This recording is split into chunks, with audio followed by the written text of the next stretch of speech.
झारखंड विधानसभा का बजट सत्र 24 फरवरी से सुचारू संचालन को लेकर स्पीकर ने की सर्वदलीय बैठक। बोली, सदन चलाने के लिए पक्ष विपक्ष की भूमिका महत्वपूर्ण, सभी से सहयोग का आग्रह। जैक बोर्ड की 10वीं की परीक्षा के पेपर लीक मामले की जांच तेज। केंद्रीय मंत्री अन्नपूर्णा देवी ने राज्य सरकार को घेरा, कहा झारखंड में पेपर लीक होना आम, यह सरकार की नाकामी। सरायकेला में दिशा की बैठक में शामिल हुए रक्षा राज्य मंत्री संजय सेठ, सांसद कालीचरण मुंडा और जोबा मांझी समेत कई जनप्रतिनिधि अधिकारी भी रहे मौजूद।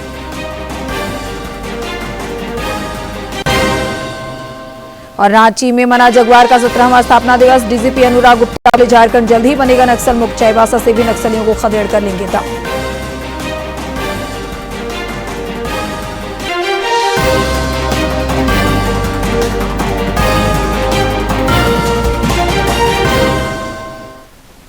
नमस्कार, प्रादेशिक समाचार में आपका स्वागत है। मैं हूं आपके साथ प्रियंका मिश्रा और अब समाचार विस्तार से।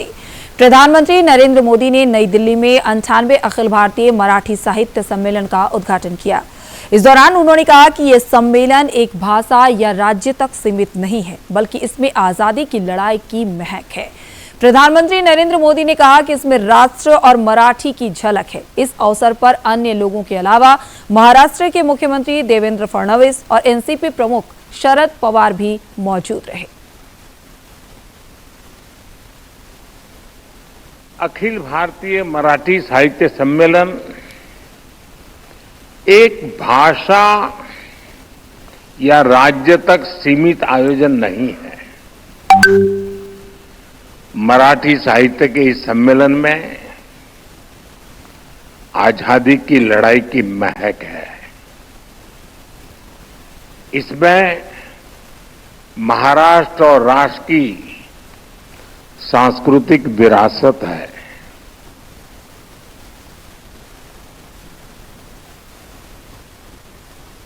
झारखंड विधानसभा का दूसरा और पहला बजट सत्र 24 फरवरी से शुरू होने वाला है। यह सत्र 27 मार्च तक चलेगा। सत्र के सफल एवं सुचारू संचालन को लेकर आज झारखंड विधानसभा में विधानसभा अध्यक्ष रविंद्रनाथ महतो की अध्यक्षता में विधायक दल के नेताओं एवं प्रतिनिधियों की बैठक आयोजित की गई। बैठक में मुख्यमंत्री हेमंत सोरेन भी शामिल हुए और कई महत्वपूर्ण चर्चा की गई।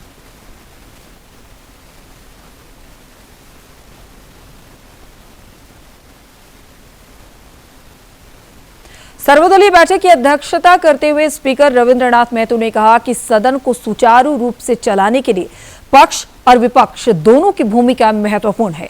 उन्होंने सभी दलों से सहयोग का आग्रह किया है। सारे दलों के नेताओं से आग्रह किया कि सदन संचालन क्रम में सदन की उत्पादकता को बढ़ाने के लिए आप सबों का सहृदय मदद या सहृदय आसन को समर्थन करना या आसन को मदद करना आप लोगों के पास हम अपेक्षा करते हैं, ताकि हम अपने विधानसभा के इस उत्पादकता को बढ़ा सकें। और सारे लोगों ने आश्वस्त भी किया कि नहीं, सदन ठीक से चलेगा। सर्वदलीय बैठक के बाद मीडिया से बात करते हुए मुख्यमंत्री हेमंत सोरेन ने कहा कि बजट सत्र बिल्कुल मजबूती के साथ चलेगा। उन्होंने उम्मीद जताई कि इस सत्र में सुचारू रूप से काम होगा और सभी जनप्रतिनिधि राज्यवासियों की आवाज उठाएंगे। मुख्यमंत्री ने यह भी कहा कि हम सकारात्मक विचारों के साथ सदन चलाएंगे। अभी बजट सत्र प्रारंभ होना है झारखंड का और चलेगा बिल्कुल मजबूती के साथ। ये सत्र चलेगा। माननीय सभी सदस्यों से उम्मीद करते हैं कि सभी लोग अपने अपने क्षेत्रों से और राज्य के विषयों को सदन में रखेंगे और पूरे सकारात्मक विचारों के साथ मिलकर हम लोग चलाएंगे। वहीं सर्वदलीय बैठक में भाजपा के शामिल नहीं होने को लेकर वित्त मंत्री राधाकृष्ण किशोर ने भाजपा पर कटाक्ष किया। उन्होंने कहा कि आय व्यय के मुद्दे अब विधानसभा में 2 दिन तक चर्चा होगी। कार्य मंत्रणा समिति की मंजूरी के बाद ज्वलंत मुद्दों पर भी विधानसभा में चर्चा की जा सकेगी। इसके बाद ये तय हुआ है कि वैसे कोई महत्वपूर्ण विषय जो राज्य हित में चर्चा होना आवश्यक है विधानसभा में, अगर ऐसा कोई महत्वपूर्ण और ज्वलंत विषय आते हों तो कार्य मंत्रणा समिति की बैठक में उसकी स्वीकृति लेकर के विशेष वाद विवाद अगर कराने की आवश्यकता हो या विधानसभा नियमावली के अन्य माध्यमों से उसकी चर्चा की जानी आवश्यक है तो वो निर्णय कार्य मंत्रणा समिति में ली जाए। सर्वदलीय बैठक में अन्य दलों के नेताओं के अलावा पश्चिमी सिंहभूम से जदयू विधायक सरयू राय भी शामिल हुए। बाद में बजट सत्र की तैयारियों को लेकर उन्होंने डीडी न्यूज से खास बातचीत भी की। झारखंड विधानसभा का बजट सत्र 24 फरवरी से शुरू हो रहा है। क्या कुछ सत्र में होगा, हमारे साथ बातचीत करने के लिए विधायक और जदयू के नेता सरयू राय जी हैं। आज सर्वदलीय बैठक बुलाई थी विधानसभा अध्यक्ष ने। विधानसभा सचिवालय ने जो प्रारूप तैयार किया है बजट सत्र का सामने रखा गया, हल्का हेर फेर किया गया। बजट पर सामान्य वाद विवाद केवल 1 दिन का था, उसको 2 दिन किया गया और उसका नतीजा हुआ कि अनुदान की मांगों पर 10 दिन तक बहस होनी थी, 11 दिन होनी थी, अब वो 10 दिन हो गया।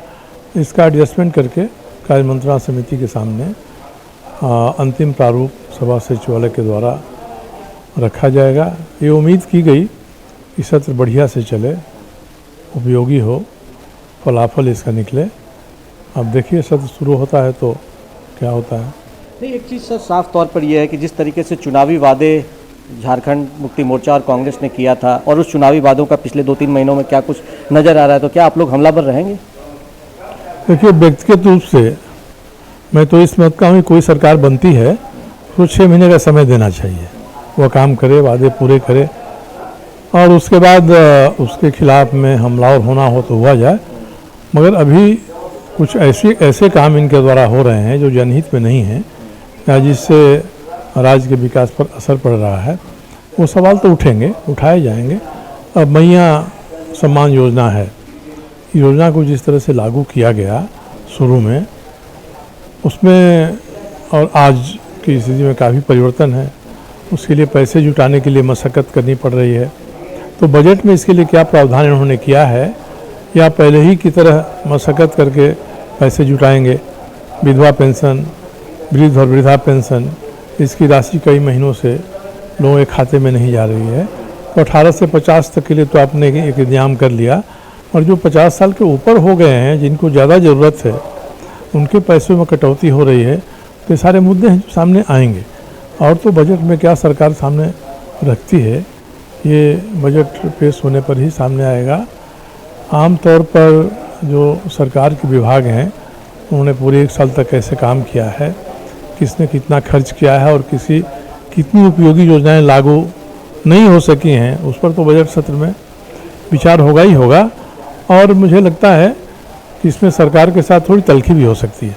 तो हम बात कर रहे थे विधायक सरयू राय जी से, जिन्होंने साफ तौर पर कहा कि सरकार के जो जनहित के मुद्दे हैं उस पर निश्चित तौर पर उनका साथ भी रहेगा और सरकार को थोड़ा वक्त भी मिलना चाहिए, लेकिन जिस तरीके से जनहित से हटकर सरकार काम कर रही है तो वो मुद्दा तो विधानसभा में उठेगा ही। अपने सहयोगी विकास के साथ मैं दिवाकर कुमार, दूरदर्शन समाचार, रांची। कांग्रेस के नवनियुक्त प्रदेश प्रभारी के राजू 5 दिवसीय दौरे पर आज रांची पहुंचे। रांची एयरपोर्ट पर पार्टी के प्रदेश अध्यक्ष केशव महतो कमलेश ने पूर्व केंद्रीय मंत्री सुबोधकांत सहाय के नेतृत्व में पार्टी नेताओं और कार्यकर्ताओं ने उनका जोरदार स्वागत किया। पत्रकारों से बातचीत करते हुए श्री राजू ने कहा कि वो अगले 5 दिन राज्य में संगठन के सशक्तिकरण को लेकर पार्टी नेताओं के साथ विचार विमर्श करेंगे। वो 25 फरवरी तक राज्य के विभिन्न क्षेत्रों का दौरा करेंगे और 1 दर्जन से ज्यादा जिलों के पदाधिकारियों के साथ बैठक कर राज्य में पार्टी की स्थिति की समीक्षा भी करेंगे। वॉट करेंगे और तीसरा पॉइंट ये है leadership development mission SC/ST OBC minority leaders को आगे बढ़ने के लिए हम कोशिश करेंगे और कांग्रेस पार्टी के लीडर के नाते जैक बोर्ड की 10वीं की परीक्षा के पेपर लीक मामले की जांच तेज हो गई है। इस मुद्दे पर केंद्रीय मंत्री अन्नपूर्णा देवी ने राज्य सरकार पर जमकर निशाना साधा। उन्होंने कहा कि झारखंड में पेपर लीक होना आम बात है और यह सरकार की नाकामी है। कोडरमा जिला प्रशासन ने मैट्रिक बोर्ड परीक्षा प्रश्न पत्र लीक मामले में कार्रवाई करते हुए प्रशांत साव उर्फ प्रिंस और आशीष कुमार को गिरफ्तार किया है। जबकि चतरा निवासी प्रिंस साव की तलाश जारी है।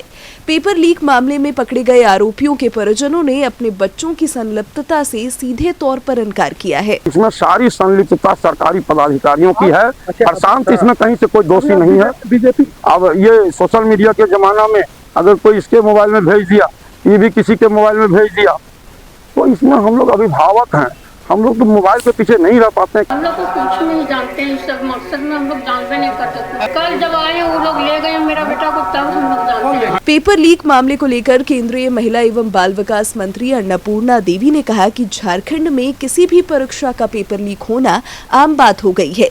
यह राज्य सरकार की नाकामियों को दर्शाता है। ये राज्य सरकार का है, सवाल ये नहीं है कि वो किसका बेटा है, ये राज्य सरकार की नाकामी है कि कैसे आखिर क्वेश्चन लीक कैसे हुआ, उनको जवाब ये सरकार को देना चाहिए। अन्नपूर्णा देवी ने कहा कि इसमें सरकारी अंग कहीं न कहीं लिप्त है। ऐसे में जांच ये होनी चाहिए कि पेपर लीक कहां से हुआ है। उन्होंने कहा कि झारखंड सरकार ऐसे मामलों पर बिल्कुल संवेदनहीन है। झारखंड सरकार की जो स्थिति है कि आज कल बोर्ड मैट्रिक की परीक्षा का जो प्रश्न पत्र लीक हुआ है, बच्चों के भविष्य के साथ जिस तरह से खिलवाड़ हो रहा है। एक तो बच्चे मेहनत करते हैं, वो तैयारी करते हैं, परीक्षा स्थल पर जाते हैं सेंटर पर। बहुत सारे ऐसे गरीब मजदूर परिवार के भी बच्चे हैं जो बहुत ही मुश्किल के साथ वो बच्चों को पढ़ाते हैं। और आए दिन चाहे प्रतियोगिता परीक्षा हो या फिर बोर्ड की परीक्षा, आए दिन पेपर लीक का मामला आता है। सरकार के द्वारा इस पर कोई ठोस कार्रवाई नहीं की जाती है, सरकार मौन है। ऐसा लगता है कि सरकार के लोग ही कहीं न कहीं इन सारी चीजों में इन्वॉल्व होते हैं। पेपर लीक मामले को लेकर जिला प्रशासन की ओर से प्रेस विज्ञप्ति जारी कर बताया गया कि कोडरमा जिले में प्रश्न पत्र लीक करने में किसी तरह की त्रुटि नहीं पाई गई है। इस मामले में जो भी लोग दोषी हैं उनके खिलाफ कार्रवाई की जा रही है। कोडरमा से गजेंद्र बिहारी की रिपोर्ट। रक्षा राज्य मंत्री सह रांची सांसद संजय सेठ की अध्यक्षता में आज सरायकेला में जिला विकास समन्वय एवं निगरानी समिति दिशा की बैठक हुई। बैठक में खूंटी सांसद कालीचरण मुंडा, सिंहभूम सांसद जोबा मांझी, इचागढ़ विधायक सविता महतो और खरसावां विधायक दशरथ गगराई सहित सभी विभागों के वरीय अधिकारी मौजूद रहे। बैठक में पूर्व में लिए गए निर्णय की समीक्षा की गई और आगे के लिए नई कार्य योजना तैयार की गई। बैठक के बाद पत्रकारों से बातचीत करते हुए रक्षा राज्य मंत्री ने कहा कि विभाग द्वारा जनप्रतिनिधियों को जानकारी उपलब्ध नहीं कराने पर कड़ी आपत्ति जताई गई है।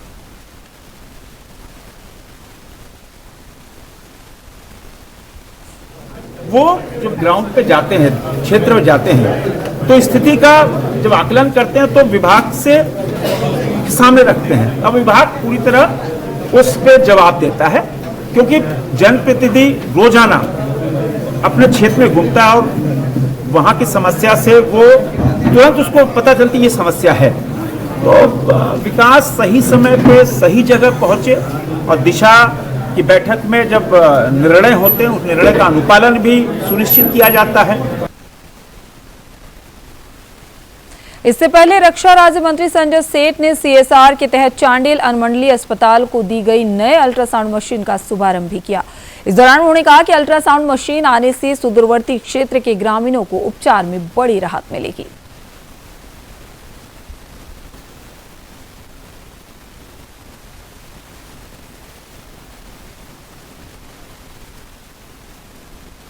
राज्य के वित्त मंत्री राधाकृष्ण किशोर ने डाल्टनगंज विधानसभा क्षेत्र के विभिन्न गांवों का दौरा किया और वहां चल रहे विकास कार्यों का जायजा लिया। इस दौरान वे पाटन के प्रखंड के नौडिहा, छतरपुर प्रखंड के चिल्हो, विषयपुर, सरईडी, शाहपुर, नौडिहा बाजार समेत कई अन्य गांवों पहुंचे और वहां के ग्रामीणों की समस्याओं से रूबरू हुए। उन्होंने जल्दी अधूरे सड़क कार्य और सिंचाई की योजनाओं को पूरा करने का आश्वासन भी दिया।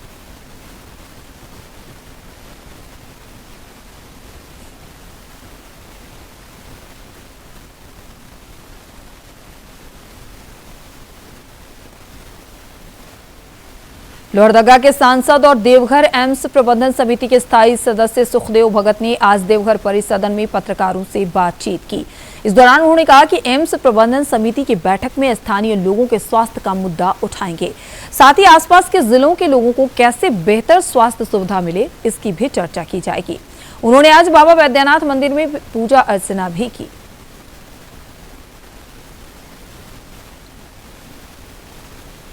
रिम्स अगर रांची में है ये उप राजधानी है, यहाँ इसलिए बना इस साइड में मतलब संथाल प्रणाम मानी जाती है, देवघर में बाबा की नगरी है। इस पूरे बेल्ट के लोगों को यहाँ पर स्वास्थ्य की सुविधा हो। जमशेदपुर के सिद्धगोड़ा स्थित मंडप भवन में आज जिला खनिज फाउंडेशन ट्रस्ट DMFT की न्यास परिषद की बैठक आयोजित की गई। इस दौरान सांसद विद्युत वरण महतो ने कहा कि खनिज खनन लीज से 196 पंचायतें प्रभावित है। उन्होंने कहा कि ग्राम सभा के माध्यम से सरकारी कार्य योजना को सूचीबद्ध किया गया है। इसके तहत राशि का पर्याप्त इस्तेमाल किया जाना चाहिए। वहीं बैठक को संबोधित करते हुए विधायक मंगल कालिंदी ने कहा कि ग्राम सभा की ओर से पारित कार्यों को जल्द पूरा किया जाना चाहिए।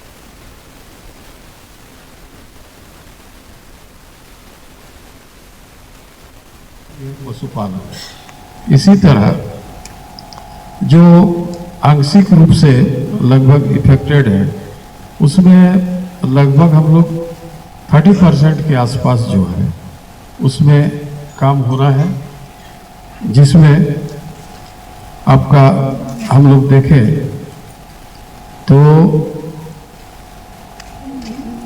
इसमें सिंचाई है, भौतिक आधारभूत संरचना, ऊर्जा है, खनन प्रभावित जिला पर्यावरण गुणवत्ता है। ग्राम सभा से सही निर्णय आएगा कि क्या जरूरी काम ग्रामीण क्षेत्र में, पंचायत में, गांव में जो भी काम बनेगी इम्पोर्टेंट होगा, उसी काम को लेकर ग्राम सभा में पारित होकर अब क्या है कि ये काम चालू होगा।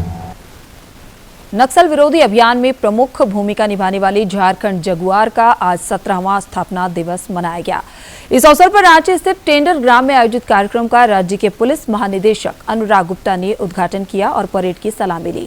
उन्होंने कार्यक्रम को संबोधित करते हुए कहा कि राज्य से नक्सलियों का जल्द खात्मा किया जाएगा। झारखंड जगुआर की 17वें स्थापना दिवस के अवसर पर आयोजित समारोह को संबोधित करते हुए पुलिस महानिदेशक अनुराग गुप्ता ने कहा कि राज्य का 90% क्षेत्र नक्सलवाद से मुक्त हो चुका है। चाईबासा जिले से भी जल्द इसे समाप्त किया जाएगा। हम लोगों ने मिलकर के झारखंड की नक्सल समस्या को समाप्त किया है, लगभग समाप्त किया है, और हमने टारगेट दिया था 31 मार्च का।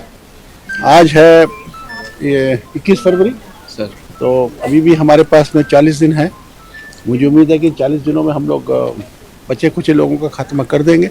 झारखंड जगुआर के आईजी अनूप बिरथरे ने बताया कि राज्य को नक्सलवाद से मुक्त कराने में इस जगुआर फोर्स की बहुत ही महत्वपूर्ण भूमिका रही है।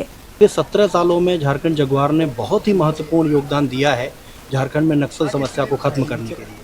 जो विभिन्न अर्धसैनिक बल हमारे हैं, कोबरा, CRPF, SSB, उनके साथ मिल करके झारखंड जगुआर की अग्रणी भूमिका रही है नक्सलियों को कंट्रोल करने में, नक्सल समस्या को कंट्रोल करने में। कार्यक्रम के दौरान झारखंड जगुआर के जवानों ने एंटी नक्सली ऑपरेशन का डेमो भी प्रस्तुत किया।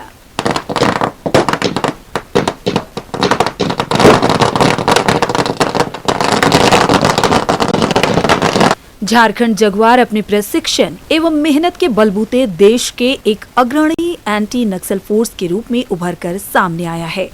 राज्य से नक्सलवाद के उन्मूलन में इसका बहुत ही महत्वपूर्ण योगदान है। दूरदर्शन समाचार के लिए रांची से प्रताप की रिपोर्ट। भारत में होने वाले audio visual entertainment summit WAVES के लिए सूचना और प्रसारण सचिव संजय जाजू एवं प्रसार भारती के CEO गौरव द्विवेदी के नेतृत्व में एक उच्च स्तरीय भारतीय प्रतिनिधिमंडल ने सऊदी अरब में कई बैठकें की और लोगों से मुलाकात भी की। और प्रसारण सचिव संजय जाजू और प्रसार भारती के CEO गौरव द्विवेदी के नेतृत्व में प्रतिनिधि मंडल ने रियाद में फ्यूचर ऑफ मीडिया प्रदर्शनी के दौरान प्रमुख सऊदी मीडिया के प्रतिनिधियों से मुलाकात की। सचिव जाजू ने सऊदी मीडिया फोरम में आधुनिक डिजिटल मार्केटिंग टूल, नवाचार और विकास के अवसर पर एक पैनल चर्चा में भी भाग लिया, जिसमें भारत की डिजिटल मीडिया प्रगति और आगामी वेव्स 2025 शिखर सम्मेलन पर भी प्रकाश डाला गया। Opportunities to discuss issues of common interest, because the media and the entertainment segment across the world has huge opportunities for countries, has also got its own challenges.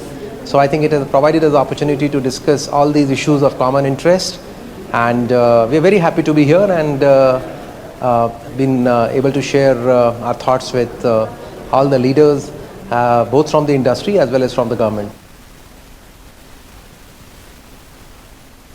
IAS Pooja Singhal को आज अदालत से बड़ी राहत मिली है। रांची स्थित पीएमएलए की विशेष कोर्ट ने ईडी की ओर से दाखिल उस याचिका को खारिज कर दिया जिसमें उन्हें कोई विभाग न दिए जाने का आग्रह किया गया था। ईडी ने कोर्ट में याचिका दाखिल कर कहा था कि अगर पूजा सिंघल को राज्य सरकार किसी विभाग की जिम्मेदारी देती है तो वो अपने पद का दुरुपयोग कर केस को प्रभावित कर सकती हैं। बहस के बाद कोर्ट ने माना कि पूजा सिंघल को पोस्टिंग देने का अधिकार राज्य सरकार को है और कोर्ट इसमें हस्तक्षेप नहीं करेगा। भाजपा के 2 बार विधायक रहे अनंत ओझा को बांग्लादेशी घुसपैठ का मुद्दा उठाने को लेकर जान से मारने की धमकी दी गई है। इस संबंध में उन्होंने साहेबगंज के नगर थाने में लिखित शिकायत दर्ज कराई है। उन्होंने डीजीपी अनुराग गुप्ता को पत्र लिखकर अपनी सुरक्षा की मांग भी की है। श्री ओझा ने अपने हाउस गार्ड हटाने और सुरक्षा कम किए जाने पर चिंता भी जताई है। दुमका में राजकीय जनजातीय हिजला मेला महोत्सव का शुभारंभ ग्राम प्रधान ने किया। 21 से 28 फरवरी तक आयोजित इस ऐतिहासिक महोत्सव में कई कार्यक्रमों का आयोजन किया जा रहा है। दुमका के हिजला स्थित गांव में सन 1890 से हिजला मेला लगाया जा रहा है। वर्तमान समय में इसने महोत्सव का रूप ले लिया है। दुमका में राजकीय जनजातीय हिजला मेला महोत्सव का शुभारंभ ग्राम प्रधान मांझी सुनीलाल हांसदा ने मेला परिसर में मरांग बुरु की पूजा अर्चना कर की।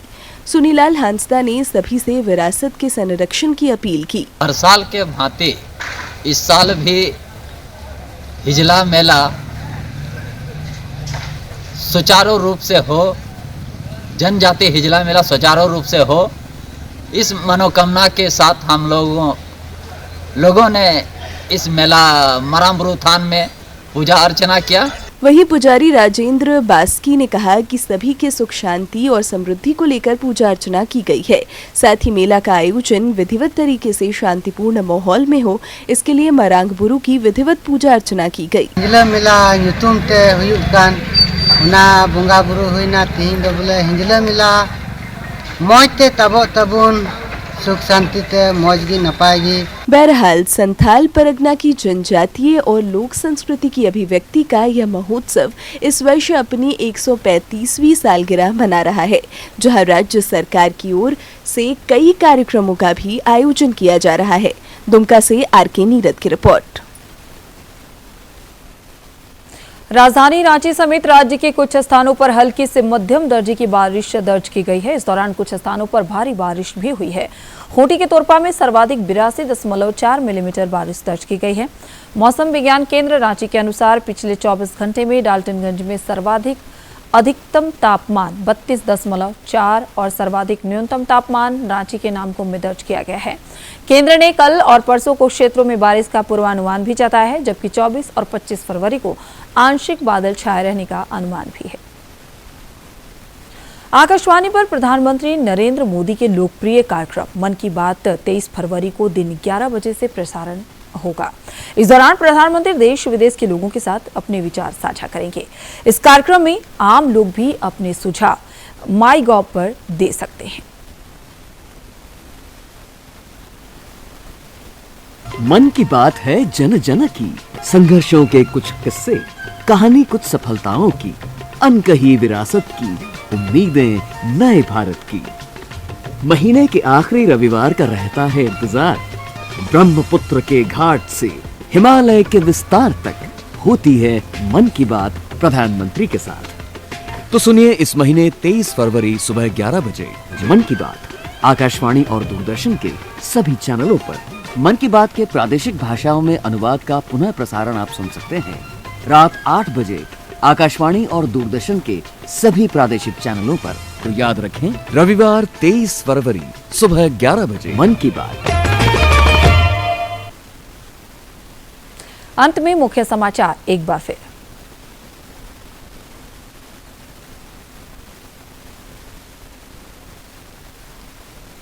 झारखंड विधानसभा का बजट सत्र 24 फरवरी से सुचारू संचालन को लेकर स्पीकर ने सर्वदलीय बैठक। बोले, सदन चलाने के लिए पक्ष विपक्ष की भूमिका महत्वपूर्ण, सभी से सहयोग का आग्रह। 10वीं बोर्ड की परीक्षा में पेपर लीक मामले की जांच तेज। केंद्रीय मंत्री अन्नपूर्णा देवी ने राज्य सरकार को घेरा, कहा झारखंड में पेपर लीक होना यह सरकार की नाकामी। सरायकेला में दिशा की बैठक में शामिल हुए रक्षा राज्य मंत्री संजय सेठ, सांसद कालीचरण मुंडा और जोबा मांझी समेत कई जनप्रतिनिधि और अधिकारी भी रहे मौजूद।